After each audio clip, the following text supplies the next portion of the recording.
I was taking like lots of acetaminophen.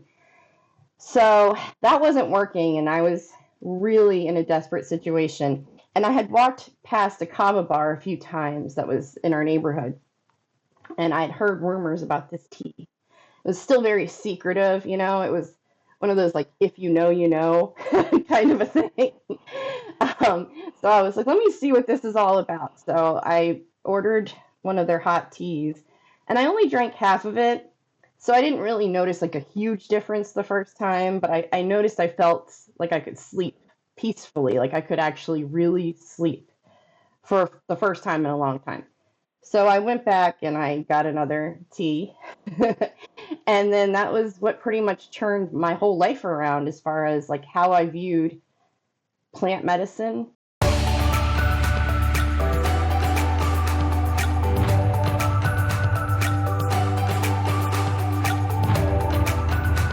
So I'm here with Diana, somebody I met online, and I'm always looking for interesting stories to share on this podcast. So, Diana, thank you so much for joining us today. I'm really looking forward to learning more about you. So, tell us a bit about yourself and life before Kratom. Oh, okay, life before. um, first of all, thank you for having me. I appreciate it. I'm a big fan of yours, and it warms my heart to see so many stories on a daily basis. It's truly refreshing. So before Kratom, I was a chronic pain patient. I have Crohn's disease and endometriosis, carpal tunnel, chronic migraines, anxiety disorder, you name it. I'm kidding, not you name it, but it it was a lot of things. So I was taking a lot of pills. And I'm sure you've heard this story so many times, but I was taking pills to counteract the consequences of the pills I was taking. It was, side effects, I should say, like, oh, this one isn't working, or this is making you too tired. Take some Adderall to counteract that. I wasn't on Adderall for very long at all. Like I only took that for a very short bit, but I had a doctor who would write me a prescription for anything. That was she just would write me like every trip, every visit, I should say. It was a new handful of prescriptions. Um, so anyway, I was living in Maryland at the time that was happening, and this was pretty much in the beginning of the opioid crisis. And we moved to Florida for a little bit just to kind of get a change of pace. Like I was still young, and I thought like, oh, it was a fun vacation spot. It'd be a fun place to live, and it was for a while. But it was also a completely different story down there, comparatively speaking, because Maryland hadn't been really hit yet. When we left, the doctors were still refilling prescriptions. They would make you come in more frequently, and they were becoming stricter about who they were, prescribing to. But it wasn't like it was in Florida or South Florida where we were specifically, where there was a rehab on every corner. Like we had more rehab centers than we had McDonald's in like a 7 mile radius. So that is all to say that I went from having a doctor who was quick to write a script to doctors that were like, why are you taking all of these medications? Like, and treating me like I was drug seeking. So all of a sudden, one day, the doctor that I had found that would allow me to stay on like the minimum, the most minimum dose, I should say, of pain medication, and I was also taking Xanax for my anxiety. She said, we're not prescribing controlled substances anymore because there's been a crackdown from the DEA, and we don't feel comfortable. We had a patient who abused the prescriptions. So basically, she just said, we're not doing this anymore. She didn't give me any kind of plan for titration, weaning off of anything. It was just like, that's it. So I was panicking, and I went to Walgreens, CVS, all the places, and I got everything over the counter I could think of, valerian root. I was taking like lots of acetaminophen. So that wasn't working, and I was really in a desperate situation. And I had walked past a kava bar a few times that was in our neighborhood, and I'd heard rumors about this tea. It was still very secretive, you know. It was one of those like if you know kind of a thing. So I was like, let me see what this is all about. So I ordered one of their hot teas, and I only drank half of it. So I didn't really notice like a huge difference the first time, but I noticed I felt like I could sleep peacefully, like I could actually really sleep for the first time in a long time. So I went back and I got another tea. And then that was what pretty much turned my whole life around as far as like how I viewed plant medicine. And ever since then, I have only had to take, like right now, I'm on a prescription for my blood pressure. But comparatively speaking, I'm on practically nothing from what I was on before pharmaceutically. I take all plant medicine now as much as possible and have been for over a decade. So that's my Wow. How many medications were you on, prior to the kava bar? well, if I was on all of the ones that she wanted me to be on, it would have been like a dozen. But I didn't fill all of the prescriptions because it was getting to the point like I was so dazed and confused. You know, I tell people all the time I was much higher when I was taking legal drugs than I ever was with cannabis or, anything that was illegal in South Florida at the time. And I know kratom's not illegal, but it's definitely a hot button topic, you know. Some places it is, right? Oh yeah. Unfortunately. And at the time, it was like still being um, in Florida, especially. There were a lot of attempts at banning it. So, um, but when I was taking the pain medications, I was taking like a very low dose of like a Percocet, or I would take like Vicodin, like the Vicodin and ibuprofen, and then I had a very low dose of opioid. It was just like oxycodone, I think it was. Yeah, like five Yeah. milligrams. But then for my anxiety, it was like always she was always giving me additional things for that. Like Xanax, she kept increasing the dosage. And the more it Mhm. increased, the worse my anxiety got.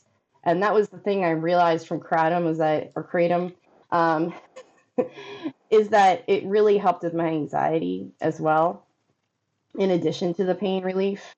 So I didn't have to take that anymore. I mean, I still supplement with a lot of other types of plant medicine, but I feel like they go hand in hand. You know, they work very well with kratom. So That's what so many people say. I've interviewed so many people for this podcast, and I hear these same kind of stories echoed in almost all of them. Is they started kratom for their pain issues or to help curb addiction to street drugs, but in the process, it's like this really helps my anxiety. I don't even need my meds for that anymore. Like people weren't expecting these other very positive side effects, which is just phenomenal. It says so much about whole leaf kratom powder. right, 100%. And I think also a lot of the medicines I was taking for my Crohn's disease, like I don't even know what you would call them, but they made my life so much worse, you know? And I think when I realized how to take kratom correctly, responsibly, I realized it did help with a lot of my gut issues as well. If I took it the right way, you know, and not on an empty stomach, it also helped with, because I used to have a lot of ulcers and now they're pretty much all gone. So I That's haven't had to take incredible. any, like the drugs they wanted me to be on were the kind that I couldn't leave town without telling my doctor about it because my white blood Wow. cell count could go so low that it could be dangerous, you know, that kind of a thing. Wow, that's wild. It's interesting how many people I've talked to that suffer from Crohn's, have had all kinds of issues with Crohn's, and then with kratom, they're like, it's like I don't have Crohn's anymore. That just seems to be a really common one that helps is with people with Crohn's. Yeah, it really does. I mean, a lot of people I know who aren't on any type of plant medicine who manage their Crohn's with pharmaceuticals, they don't have the type of freedom I feel I have now. Like I said, I don't feel like I'm tied to the doctor's office anymore. And that can kind of piss off some of the GI doctors, I'll tell you. They don't really like to consider kratom when it comes to a treatment, which is wild to me because I don't understand being in that type of service, or that type of industry and not wanting to know what is making my patient so much better. Right. Right. So your GI doctor is not on board with kratom? I mean, right now, I'm about to see a new one, but in Florida, no, definitely not. They wouldn't even write it on as what I was taking. They put it under illicit drugs, which I was like, it's not even Oh, illegal. It's not, yeah. that's crazy. So it's federally legal. It's not banned in Florida. So that's crazy. But there was also a lot of propaganda going around at that time. And I know right now we're back into that kind of swing of things, but especially back then, there weren't as many people willing to be public advocates as there are now. Right. The public people become public advocating when it's under threat. And Florida was under threat earlier this year. It was scary how close it got to being banned. The Mhm. entire kratom plant being banned. And on my Kratom Gals live stream, we monitor and watch a lot of different hearings around the country with these ban bills. And I clearly remember the Florida ones. We watched some of those hearings, and those Florida legislators, they were so anti-kratom, and the way they went, but the kratom community came out to speak. I mean, there were so many people there, lots of kava bar owners, lots of kratom vendors and manufacturers, and tons of consumers turned advocates. And uh, the legislators were like so like glaring at them and trying to make everybody hurry up. Like he didn't want his time wasted because it was obvious they'd already made up their mind that they wanted it banned. But luckily the ban did not go through. It didn't happen. It was very close though. And it's really important for all kratom consumers to be very aware that these exist around the country. And I always suggest people get on the email list with the American Kratom Association. Go to protectkratom.org. I'll put the link in the show notes here. But I was lucky and discovered the AKA early on in my kratom journey, and I signed up for their newsletter, and it's like I couldn't believe how often these emails would go out about, oh, this state is trying to ban it, and go fill out this form and share your testimony. I'm like, but I don't live there. It's like it was okay. I'm Yeah. like, this is good to know. Yeah. And it's like I kind of turned into an advocate without really trying to. But it's just all about awareness. And if people aren't aware that these things happen, but also is a reminder too, I feel so bad for all the people in Louisiana because I guarantee you right now with their ban that went into effect August 1st, there are people right now that have plenty of kratom. They buy it, they're good for a while, have no idea that it became banned, like banned in the whole state, all of it, including the powder. And they're going to like go to their smoke shop or they're going to go order online and it's going to be, sorry, we can't sell it to you. And they're going to be like, what? But not everybody knows that these things go on, and it's so sad. Well, to that point, one of the reasons I can tell you for sure, because I was reporting on it at the time, that these politicians don't want kratom to be legal is because a lot of them were getting paid by the companies that tested the urinalysis or that did the urinalysis Oh, for a lot of these rehabs. And at the time when we were living there, I had a lot of friends who were in these programs, and they would put a ban on kratom if you were a patient there. But then they would also hire people to basically try to get you back on kratom, like or other things, other substances, wow. in order for you to go back. Like I found there was a whole ring basically going on where it was like the people that owned the rehabs, and not all of them obviously, but there was quite a few where people were basically these of these rehabs were setting up people for failure so that they could keep getting the urinalysis is done and it was and have them coming back because they were making so much money. I mean, the governor at the time, his wife owned a urinalysis company, or she had ownership in it, I should say. Wow. And they That's were just wrong on so many levels, you Oh know? yeah, yeah. And so I mean, it's like it sounds, I'm sure, a little conspiracy theorist, but it's true. It's because kratom threatens the pharmaceutical industry so hardcore. But also It the really people does. that are in it for nefarious reasons, it threatens them the most, you know? Yeah, gosh, that's crazy stuff you uncovered, but none of it ever surprises me anymore. All these years of advocating, it's like I don't like there'll be some crazy thing, and it's like, well, nothing's gonna top that. And Yeah. like with the Florida thing, I'm like, you know, everybody was supposed to get like 3 minutes to come talk. Then the guy changed it to 2 minutes, and then it was like 30 seconds. And it's like, and the way he glared, I'm like, I think I've seen it all. Like, this is the worst I've ever seen, of something. And then in Texas, where I live, they tried doing a statewide ban.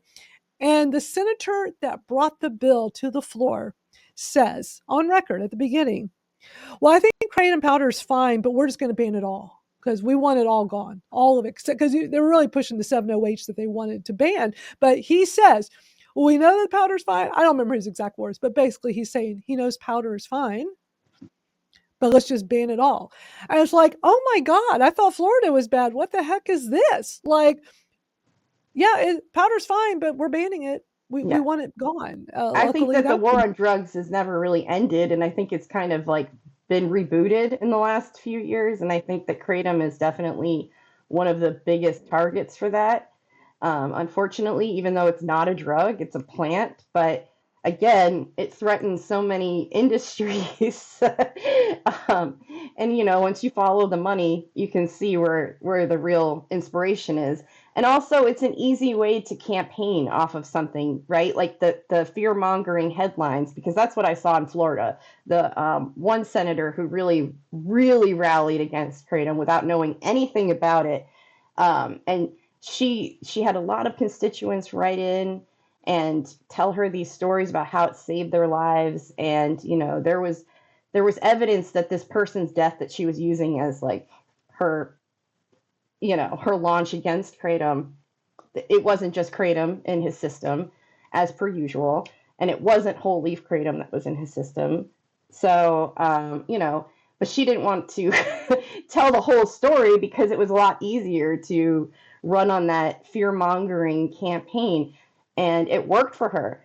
So unfortunately, I think that those are two things that really work against us as advocates, and especially when there are so many headlines. Like the first time I ever wrote about kratom, it was for Dame Magazine, and it's a feminist independent journal. And so I felt really comfortable telling the truth through them, but they still made me include certain things I didn't want to because at the time there was really no research to prove otherwise. And even now, as you know, the research is so limited. But the headline she chose to use really upset a lot of kratom advocates, even the ones I had interviewed for the piece, because it was something like, is kratom a life-saving drug, or is it a hallucinogenic? Like, it was something like that. Like, it was a question, like, is it dangerous or is it safe, essentially?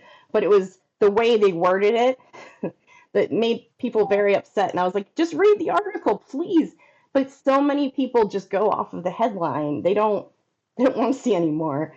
And that works kind of negatively on both sides of the fence, right? Like the people that are pro and anti.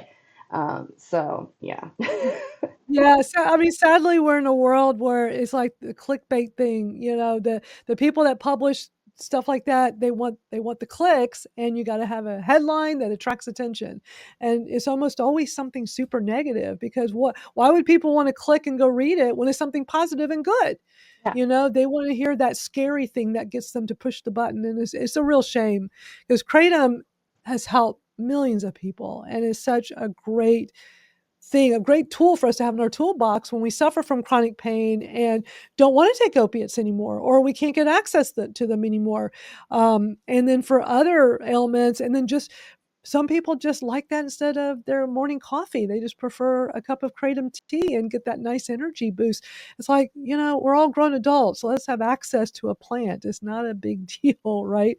Um, this whole conversation is so fascinating, Diana. I'm really loving it. Let's go back a bit to when you first discovered kratom. So when all this was happening in your life and with the meds and stuff with the doctor, what year was that? Like how long ago was all that? I want to say that it was about 2009. So Oh, that actually, it's was been over a decade. It was a bit like 2009, 2010. I would say so. so there wasn't much information about kratom back then. No.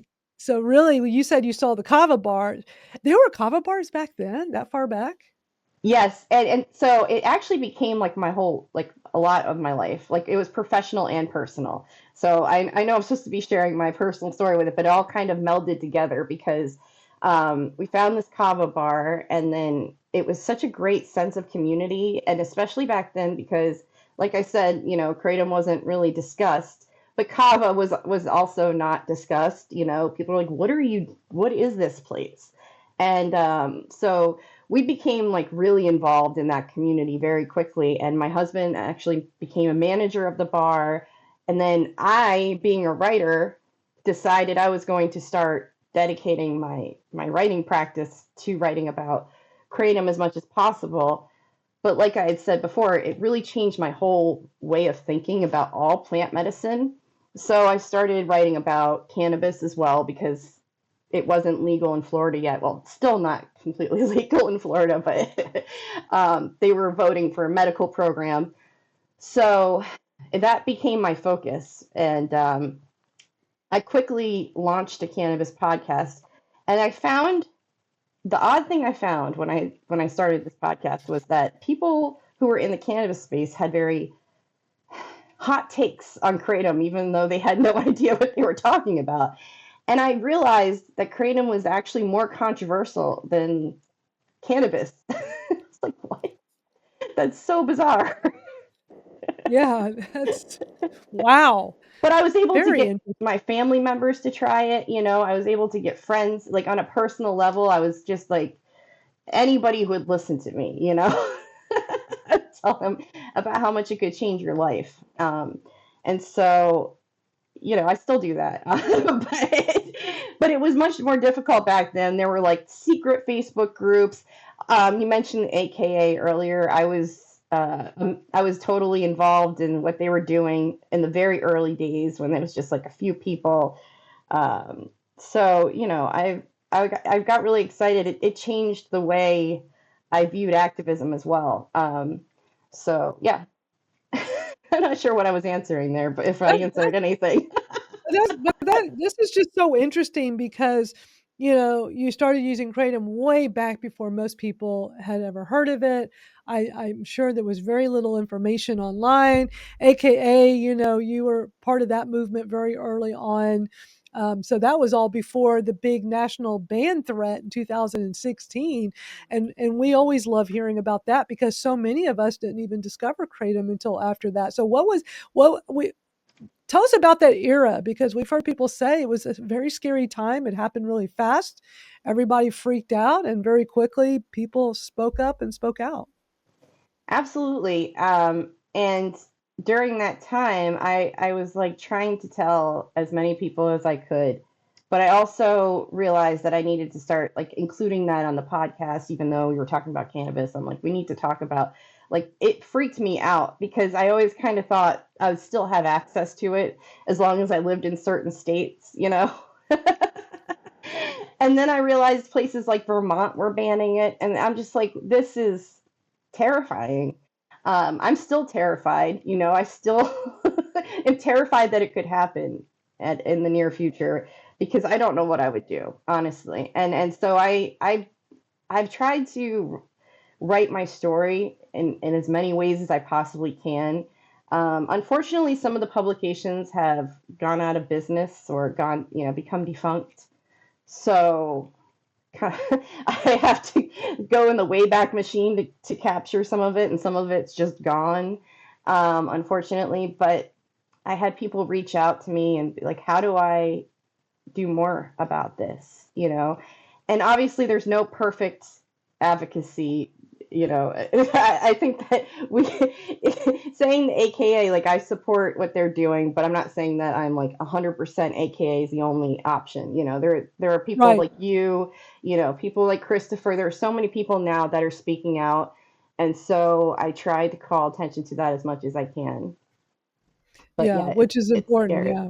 It's Yeah. I just scary. It is scary. It's scary that like the government can just decide at any time, like, let's just make this so nobody can have access. And you know, the whole 7-OH thing, and we can definitely talk a little bit about 7-OH to see what your thoughts are. You know, all of a sudden out of nowhere, the FDA comes out recently and they're like, we're banning 7-OH products. Effect. I mean, well, they are requesting the DEA has to be the one to do it, but they're requesting the DEA do it. And we haven't heard nothing from the DEA. And while I do not consume 7-OH, I've had no need to because Kratom whole leaf powder works amazing for my chronic pain.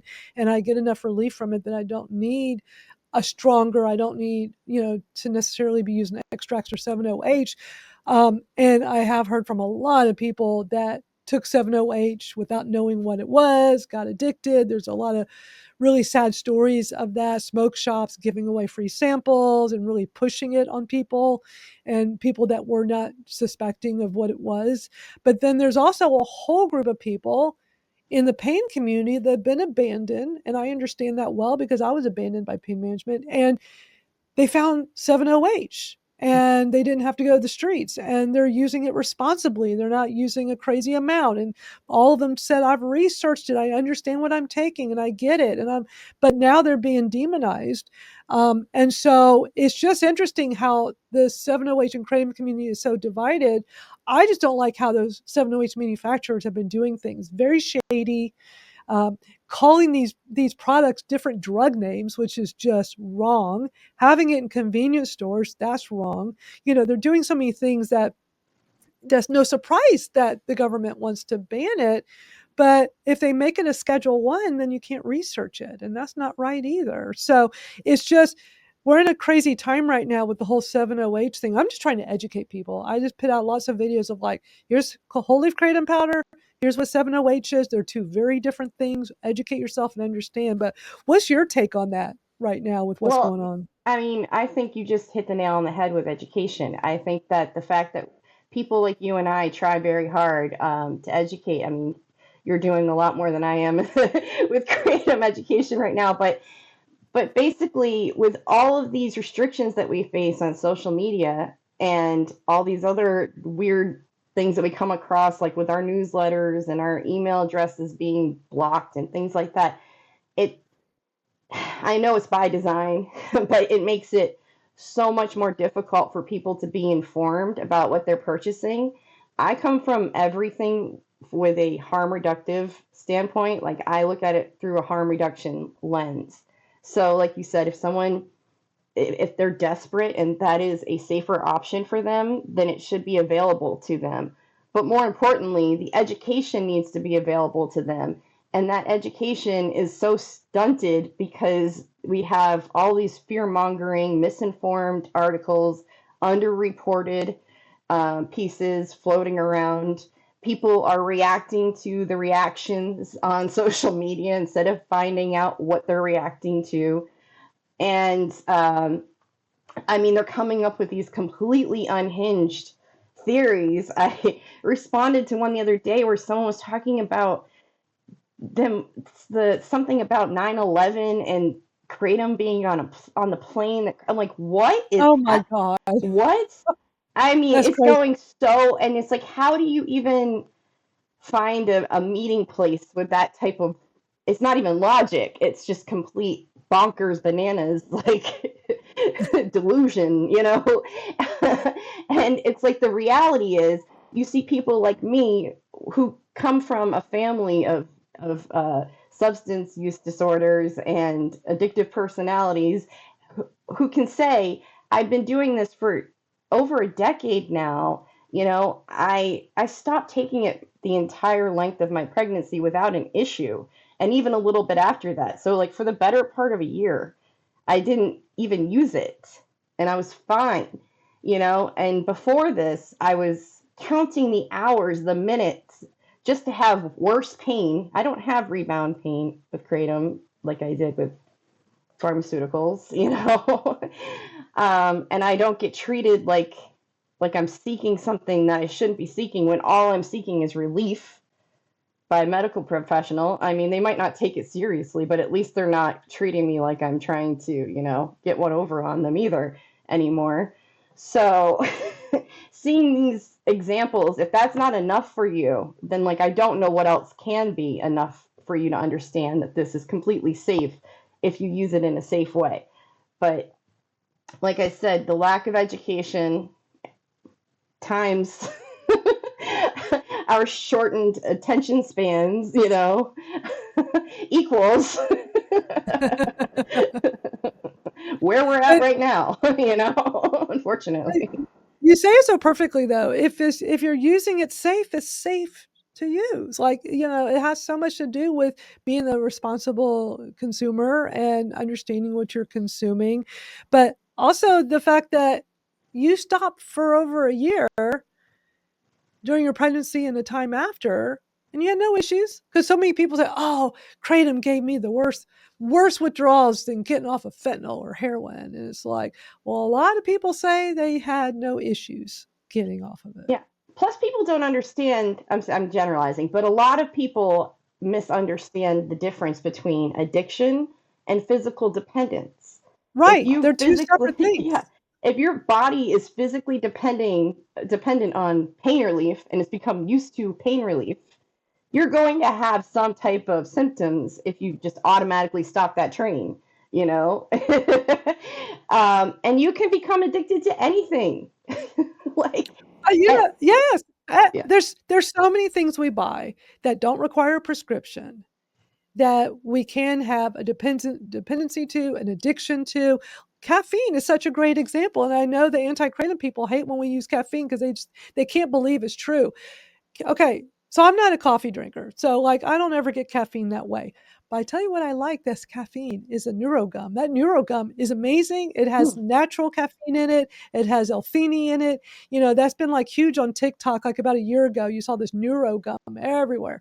So one of my, kratom advocate friends had made a video about it a while back, and she said, "This really," like, "I saw the hype, let me try for myself." She said, "This is great tasting gum, and it really is good, like a good caffeine boost, in a clean way." I'm like, that sounds appealing to me. And I love my neurogum. I chew it all the time. I don't overdo it. I research, I understand what I'm consuming. I love it has L-theanine in it. And there are some days where it's like I wake up and I go, I really need that neurogum. So I feel like I have a little tiny addiction to it. Not bad. It's not clouding my judgment, but it's like I'm telling myself I know I'll feel better if I go chew my piece of gum when I first get up because I'm a little sluggish, mhm. and it does it. But how is that different from the person that wakes up sluggish and says I need my cup of coffee? No. It's the same thing. And of Yeah. course, I'm going to have dependency. We get dependency to caffeine when I do stop caffeine, whether it's been with sodas or with my gum. Yeah, Lion's mane, even. Like, I'm not to gonna cut you off. feel it. These, Yeah, like, yeah. lion's mane mushrooms, like, I take that as often as I can, and I didn't realize that it could cause you to have a headache if you didn't take it. If you take it every day and then you don't take it a day, you can get a headache from it. So, there's Interesting. things like when you do a little bit of research and you find out, like, oh, that's why that's happening, instead of just being Wow. like, oh, it's bad, I'm not taking it anymore. Like, no, it does provide all these benefits. It just, you need to also be aware that these are the side effects. I mean, there's side effects to everything. Exactly, exactly, and it doesn't mean it's a bad thing to demonize. So why is it that nobody is demonizing the caffeine in coffee or in neurogum, but they're demonizing a plant called kratom? It makes these people just don't make sense with their logic on this. And not to say some people don't have bad issues when they stop, but like you said, lion's mane. Now, see, I've been using lion's mane powder for quite a while. I didn't know if I stopped taking it that I could potentially have something like that. I have taken breaks where I've stopped and I had no issues. I didn't get any headaches. But our bodies are all different and we're going to all react to things differently. I think the bottom line is people need to educate themselves. And so many times when people talk about an addiction to 7-OH, or you and I remember just a few years ago, it was the addiction to kratom extracts, right? Mhm. We don't hear about that anymore because now it's just a 7-OH. But almost always with the people that complain of this, it's like they almost always say, well, I didn't even know what I was taking. I'm like, well, why didn't you research to see? Even when I go to the doctor and they want to prescribe a new prescription, I'll go get that filled, but before I put it in my body, I'm going to still go and do my research. I'm going to go see, does this interact with anything else I take? That's me being a grown adult doing an adult thing. But people are like, oh, the doctor gave me this. I'm just going to pop it because they said to. It's like, okay, but it doesn't hurt to research and Yeah, understand what my you're doing. uncle's like that. I got him into kava and kratom, but he wouldn't even. I'm like, you can't drink alcohol and drink kava at the same time. Oh, I'll be fine, whatever. Well. No. And he's just the type that'll take whatever you have. Like he doesn't. And if you say, oh, it's like two, you're supposed to take two, he'll grab a handful and take them. I'm like, no. And he's much older than I am. And he still does it. I don't know why, but it's this is how he rolls, and I'm like, okay, I mean, whatever, you're still alive, Wow. so that's good. But I mean, Oh, wow. Well, everybody's their own person, and when we're talking about adults, we have the rights to do things, and is ridiculous when the government wants to put that kind of control on like what can go in your body. But then again, for those of us that were in pain management years ago, they were always putting restrictions. The government was always restricting the amount of opiates the doctors could prescribe. Insurance company dictating what medications you can take that they'll cover. I mean, I went through lots of that where they're telling the doctor, no, you can't prescribe this, that you're the doctor and you're the expert, but no, you got to give her this other medication instead. He's like, but this doesn't work on her. Too bad. We're only paying for this one. So give this one. Like, it boggles I mean, that'd be like a whole nother podcast, I guess we should do sometime it's because it's really like, I don't dehumanizing, understand. though. I don't understand politicians and healthcare companies that no healthcare executives that none of these are medical professionals. None of them. I mean, maybe a few politicians, but their judgment is always out the window. That's what I always see. Is why can't it always be what's in the best interest of the person? And the doctors are getting worse though. I mean, it's turned into a whole corporate thing. Again, that'd be like a whole other podcast. But it's just we're in such a crazy time, Yeah. with politicians and insurance companies dictating our health and well-being. Oh, absolutely. I think that the people that don't really want to understand kratom are people that don't have to, because they don't have to go to the doctor every other week or every week. They don't have to be, put through that whole thing where you just spoke of, where you have to fill out all of this extra paperwork, or the dehumanizing experience of having your doctor just like look right through you and not really hear what you're saying. And those people are very lucky. But I don't understand why they don't want the access for the people in their lives who need it, and who won't even open up their minds to like see why, and just have a very short conversation. Just a little, like, let's just have a back and forth and you understand this a little. You don't have to know everything about it. A lot of people tell me when I try to, the people that are like hesitant to understand it, they are like, why do you care if you don't get high off of it? Like they don't understand being this passionate Wow. about something that you don't get high off of. And I don't understand that mentality because it's like you just want to be living your life every day and have the highest quality life. You're not trying to be Right. high, you just want to have the highest quality you can be. And that's not enough. Wow, and that I mean, it's kinda hokey to say, "Well, I'm high on life." I mean, that's like I mean, but that's really what it is. I mean, my all this advocacy, all this stuff, and educate is because I'm high on life, even though it's not really the way I describe it, because it is hokey, but it is that's what it is. I mean, I think people can best understand saying it like that. Like, I'm my best self because I'm using a plant for my well-being, whereas before it was taking high doses of narcotics. Now, I was one of those where the narcotics didn't knock me out, didn't make me if I didn't tell you, you would have no idea that I've been all day Oxycontin, Percocet, like, you wouldn't know because it didn't affect me in any kind of negative way where you could tell by looking at me. It didn't get me high or anything. But I still wasn't my best self because I wasn't getting enough pain relief, even with those narcotics. And with Kratom, I get the most amazing pain relief. And it's like, why would people not be happy to see a fellow human doing better in their life because of a plant? Like, why can't that be applauded? So it's just, and I think that just goes back to why people like you and I advocate and we educate, because we're just trying to help people understand. Yeah, and I think having autonomy over your health is like the best feeling ever, you know? It's everything. It's Yeah, everything. it really is. Yeah.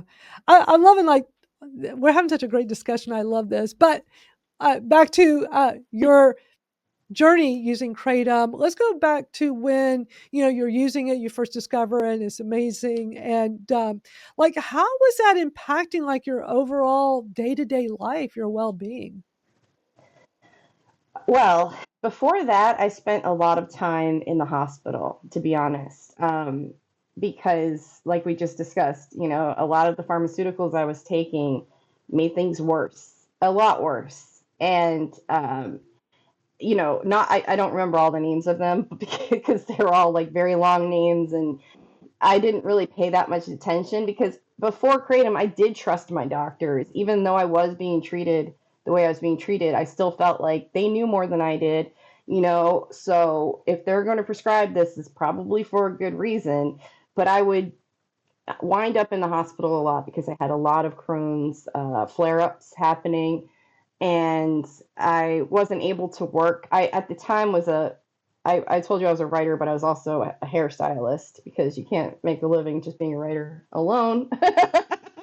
um, so anyway, so I wasn't able to really do well in that because it was so physical, and that was causing me trouble at work. I was being threatened quite a bit, even though it was out of my control. So I didn't have any autonomy. I was completely just a mess, really. And I kind of thought that was just going to be my life until Kratom. And it's trial and error with any plant medicine. So I'm not saying like I completely figured it out right off the bat.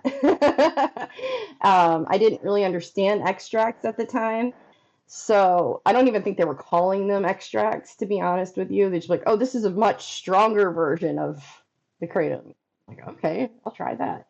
Um, but once I became more aware of that and educated myself, and it really taught me to listen to my own body in a way that nothing else really, aside from pregnancy, it really taught me to start like, cluing into what my body was saying to me. And so that really just changed my whole life. I said professionally and personally, and that's not an overstatement. It really completely changed my life. So, yeah. I'm trying to think of other ways it did, but those are like the major ways I could think of. It's great that this plant was just able to help you so much, and especially with those flare-ups with Crohn's. I mean, I've heard lots of stories of like, yeah, having to be hospitalized, and I. So with Kratom, that stopped. You didn't have to go Right. through that anymore. I mean, That's wild. I would still have nausea, which is when I started using cannabis more intentionally to kind of combat that. But I also now understand that I was using it on an empty stomach. That didn't help. um, and also, I was probably using too much at certain times as well, and I didn't realize it. And so I would titrate down. So I started off with just the tea, and then I found out about the powder. So I started taking the capsules. And now I just mix like a couple of tablespoons in a Gatorade or a Powerade a couple of times a day. So I drink it all day, and that works for me. That's cool. I was about to ask you, like, what's your routine like these days? So, and let me ask you this, because many times when people are new to kratom and they have like Crohn's or some kind of GI thing, they're like, but I don't know if I should be consuming this powder. Like, that's probably not good for my gut. I mean, you're a longtime consumer, you know a lot. So, how do you address that when people say that? Because I usually don't know what to tell them with that. Well, I mean, I would also like want to know what else they're taking, and because I think I use probiotics as much as possible. So it's not just the kratom. Like I said, I use cannabis. That helps a lot. but I I think it's don't more know people concerned of like, I have gut how to issues. consume it. Should I Right. be, well, should I be consuming a powder Mm, that, is that going to not be good for my gut when I've got gut issues? I think the hmm. concern is, I don't know if I should be drinking the, making this tea and drinking it because it's a powder, and maybe I'd be better with an extract, but, I haven't had those kind of GI issues. So, but plenty of people I know with Crohn's and other GI issues say they make a kratom tea and they're Yeah. fine. Oh yeah, kratom tea. I still drink kratom tea as well because coincidentally my husband's working in the kava bar again in Maryland, and so they make kratom tea. They just make it with the whole leaf powder, or the Yeah. crushed leaf. Sorry. And so when he comes home with one, I drink one. Yeah, no, I don't have any issues with it. Like I said, the only thing was nausea, but it's one of those things where it's like it could be so many things causing me nausea, because endometriosis as well, like that. It's hard to pin it down if it is kratom related or if it's something else. Right, exactly. I usually tell somebody like you can try it with the mixing the powder, making a tea of it, and then try it when you strain it, so that there's no powder that, you take out the plant matter, to see like what works best for you. But it's such a trial and error for everyone. Like you said earlier that you went through trial and error. So what, because when I first discovered Kratom and I'm trying it, it didn't do much for me at first, but also because I suffer from chronic pain, everybody was saying, you want red for pain. I'm like, okay, because I don't know any better. And apparently, reds don't work on me. They don't Oh, really do really? much for me. And I was using capsules because everybody said how bitter and nasty it tasted, and I was being a wuss. So I'm like, well, I'm going to do capsule. Why would I want to taste it if I could just have a capsule version? And so I was doing like red capsules in the beginning. I'm like, why are all these capsules making me feel bloated and nauseous? Because, you have to take, so many of them because it's just the leaf powder, raw leaf powder. And, but it was the reds just didn't work on me. It was the greens, which, of course, I went from red to then trying white, and white was like, nope, too jittery. Yeah. So it was a while before I tried the green, but I noticed a huge difference when I opened up the capsules to just do the powder direct. Because a lot of people say, you know, the powder is the magic. If Right. you're You doing the do those capsules, it blade might not tape work as well. tapes, right? Did I I say that do, right? yeah, I like the blade papes, and I wish those had been around when I first started because that was like a game changer, and I didn't even try them till just a few years ago, and I'm like, "What a cool way for people that don't know," and I'll link to it in the show notes. So, it's the best way to describe it, it's almost looks like a little cellophane thing, but it's not cellophane. It's made out of potato starch, but they call it like a little gel thing, but I buy the one that's in the shape of a pouch, so it's kinda like it just looks like a tornado, right? And so it's a pouch, so you can just pour your kratom powder in, or any supplement that you don't want to taste. You can. I've done turmeric in there because turmeric tastes nasty to me. Um, you put your kratom powder in, and then you just kind of, and you don't overpack it. That's the key. Don't overpack, and fingers got to be dry because if your fingers get wet, then when you're handling it, it'll all stick and mess up. So you just kind of fold it over, and then you just have this little pouch of kratom. You dip it in some water, and it starts to gel up a little bit, and then you just swallow it. And the first time I did this, honestly, Diana, I was terrified because I'm thinking, how am I supposed to be able to swallow this? Thing's kind of big, Yeah. I was, because I was able to easily fit like one teaspoon. I normally take 2 teaspoons of kratom powder and make my swamp water tea, but I could fit 1 teaspoon pretty well. So I'm like, oh gosh, I got to take two of these. And I thought I better record myself because I'm sure this is all going to be great, no big deal. I'm psyching myself out was the problem. I need to record this because I'm sure this is so easy to do and it could help other people. So I just remember like holding it going, I'm scared, but I just did it. And the key is to just do it fast. If you overthink, you'll mess up. And it was like, oh my God, that was so not a big deal. So I made a 7-minute video that's on my Kratom Real Talk. It's my private online community for whole leaf powder Kratom consumers, walking you through step by step how to do this, how to put it together, how to do it. I have the whole, because I can't post that on social media that, we're so highly censored. You show kratom on screen. Oh my God, TikTok, they don't like that. And neither does some of the other platforms. So I'm like, I got to have a place where I can help people get, that kind of information. And it's just, we all learn from each other. So many people heard about blade papes from me, but I learned about it from other kratom consumers, Well, I you learned know? about it from you, and I'm ordering my husband some because he does the toss and wash. I can't because I have too much of a gag reflux. I can't do toss too much. There's It no turns, way. yeah, When I first discovered kratom, and I'm like, well, how do you even take this? And people were talking about toss and wash, so I googled it, and I found a YouTube video. I'm watching it, going, there's no way I'm doing that. yeah, I will find it. There's got to be another way to consume kratom, but I'm not going to just put that on in my mouth and then go guzzle it down with that. Just looked gross the way they yeah. were doing it. Like dry powder on your tongue. I don't think so. No, yeah. I think I've taken it almost every way that I can think of. I've even had kratom brownies, which were disgusting. Um, Interesting. It I've doesn't seem had to bake well. Bake or no, cook, it doesn't work. It's yeah, not like gummies. cannabis. I don't like the gummies. I've yet to have one that actually tasted good. So I found one that tastes good from my friends at EXP Botanicals. Like theirs is good, but most that I've tried just is it's either the flavor doesn't taste good that they flavored it with, or you get a bad aftertaste. Hmm. And this one that I've been trying is the apple peach flavor, and it's really good. Oh, okay. Surprisingly, I Maybe really I'll like check the that out. taste of it. And I'm like, That's and I don't EPX, do you said? extract EXP. Oh, EXP. Yeah, I have it linked on my website. I have a vendor's page on my website. It's called New Wave Botanicals is the website, and the letters EXP that they're gummies, and you can get it through there. Yeah, I'm super impressed with. That's like the only one that actually tastes good. So but just I feel like with kratom, there's so much trial and error of everything. You got to find what works for you. You got to find a good brand. That's why I have my vendors page, because I've done a lot of research, and it's just helping people not have to work so hard to find the information. Because when you started back in 2009, I can't imagine there being much stuff. I didn't start to 2019. That's 10 years after you. I And was even like back then, there buying it wasn't from that much.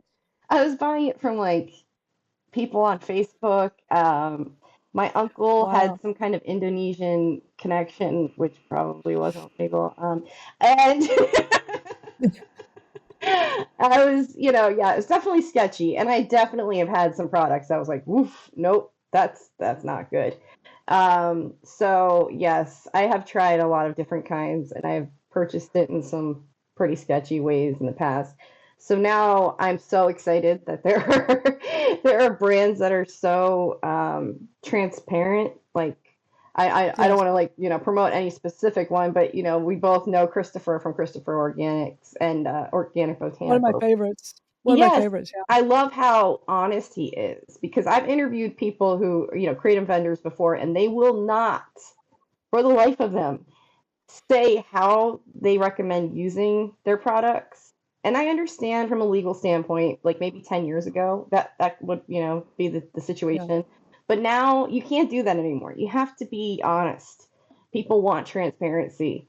And that's They do. also, I think, what holds us back. If you're not being transparent about your products, it lends to the sketchiness that people who think that it is sketchy already, It you really know? does.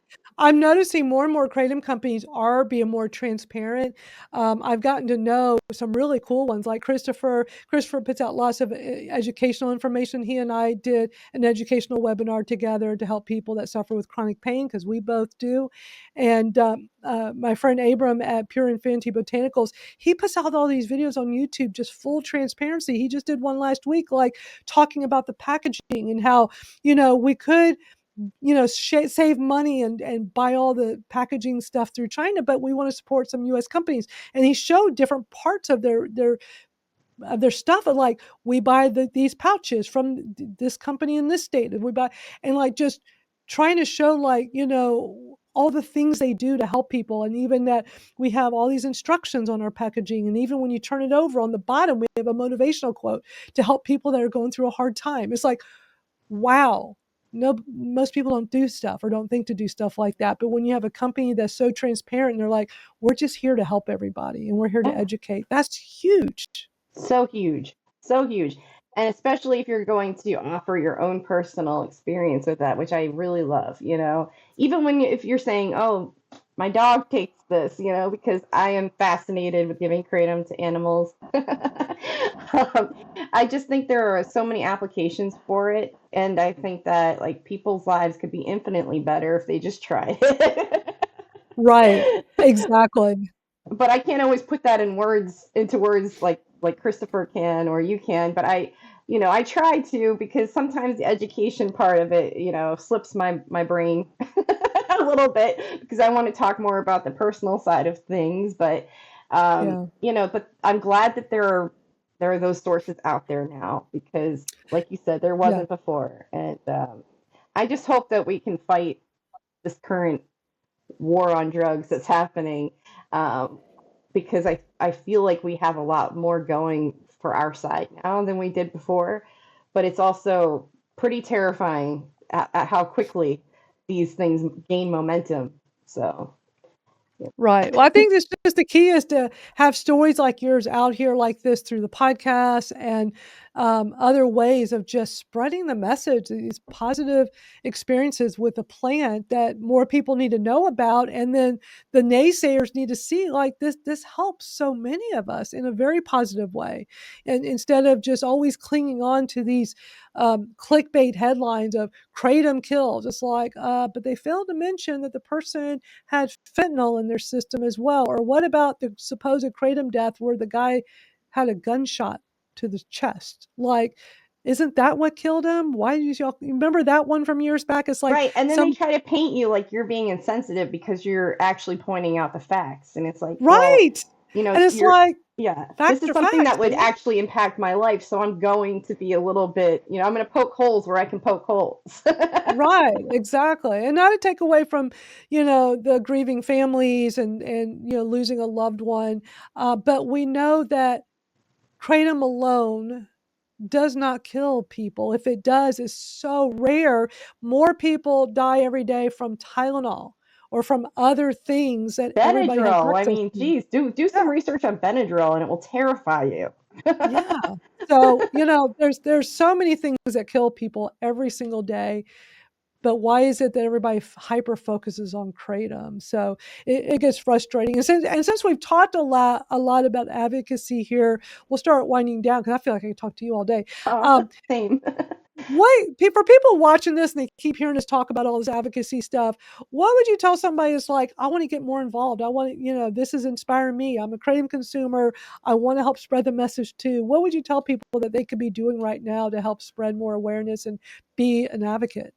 Share your work. Go to your website. But seriously though, it really does keep me invigorated to see what you're doing, and through the kratom growls, am I saying that correctly? Everything that you're working tirelessly. A lot of my advocacy now is for all plant medicine, because I do feel like the issue that we have, even with people who are pro plant medicine, like I said earlier, they don't really encompass all of them. They have certain attitudes, especially Right. about kratom, and it just doesn't make any sense. It doesn't make any sense to say like, oh well, this plant is better than that plant because I know, because I use it. It doesn't make sense. But my point is, sharing these stories like you do, like Christopher does. There's a huge swath of ways to support through Reddit and TikTok. I mean, we're limited on social media for sure, but there is also a huge community there, and you can find it if you look. You have to look a little bit because Yeah. of all the restrictions, right? But on Substack, that's a good one, because Substack doesn't censor in the same ways that other platforms Yeah, do. I'm going to start doing more on Substack because I think that's a good alternative for us to be. I know Christopher is on there, but I'm going to set up my Crime Stories podcast. I think I'm going to try using that for my email list because it seems like I'm not seeing much censorship stuff over there, which is good. Yeah. And I would say, do some reading. I know that all of our attention spans have shrunk drastically over the last few years, but Yeah, there are so many essays and articles available if you do the research and read past some of these headlines that can be scary, and see how. I mean, there was a whole rehab center in Maine that is no longer, that saved hundreds of lives through kratom and cannabis. Like, these things can happen if we open our minds a little bit and just try to understand it a little bit more, instead of operating from a place of fear, because I think Yeah. that's really what it comes down to is people are afraid. They think it's the same thing as an opioid, and the opioid crisis is still claiming lives, and it's, and there's a lot of trauma attached to that. And so people operate from a fear of thinking that that will happen again to themselves or to a loved one, and it's not the same thing. It really isn't. Yeah. And I just encourage you to do extra research and fact check some of these things, Yeah, because for it's pretty sure. easy to do. It's just it takes a little bit of time. And Christopher McCurdy, he's a great resource for that, right? In addition to your podcast and your shows and everything that you do. But I'm sure that you would say that he's also a really great resource. I've referenced him a lot in my work. Um, and I know that research is still very limited, so that part can be challenging, but there are so many anecdotal uh, accounts of how this can change your life. And so I think that, if you just open up your mind a little bit, like that's really what it is. And like I said, just try to educate yourself a little bit more. I love that. That's been a great discussion with you, Diana. Thank you so much for coming on the podcast. And you have a podcast, blog. You got like where can people go find all your stuff? We have a podcast called Getting Personal with Plant Medicine, and we talk about all different types. We talk about kratom a lot, and kava, and and cannabis. So yes, we're on any platform that you can find, and our media umbrella is called Your Highness Media, which I did want to mention really quickly because when we were talking about earlier about being your highest self, um, that's kind of the impetus behind Your Highness Media. Like we cover everything that makes you operate at your highest level, right? That fights against the status quo, but also encourages you to think for yourself. So we have a lot of plant medicine related things on our Substack under Your Highness Media, but you also can find episodes of Getting Personal on there, recipes, cross promotions with other people. Yeah, so that's pretty much the place to find us because I've given up on trying to work with social media. I mean, I have the links. I'm on there sometimes, but it just feels like futile, honestly. Like especially Instagram, we're so shadow banned on there. It's Um, frustrating for sure. You need to come join us at Kratom Real Talk because there's yes. no censoring there. Oh, Because okay. what I did when I lost my first TikTok account back in December 2023. Before I set up a new one, I'm like, and then my background is community building, digital marketing, social media. It's like we need to have a place that's not social media where we're not censored, where I can have the control instead of a billionaire bro, right? Or these tech giants. So I set it up on the school platform. School is awesome, SKOOL. But I set it up, kratomrealtalk.com. And definitely for those here, if you consume whole leaf kratom, you have positive experience with it. It's basically a support group. It's a Oh, I love forum. that. We talk all about kratom there, and it's like a Facebook group, but without all that censorship and BS that comes along with social media. Like we'll still be on social media. That's not going to go away, but let's have a place where we can go and hang out where we just don't have all that nonsense. So yeah, Kratom Real Talk is definitely the place to come hang out for Oh, that. love that. So yeah, we'd love for you to come in there because boy, I know you'll add a lot to the Oh, conversations thank in there. you. I So, hope but thank so. you so much, Diana, for joining us. This has just Thank been an you. amazing discussion. I really enjoyed this. Oh, same. Thank you so much.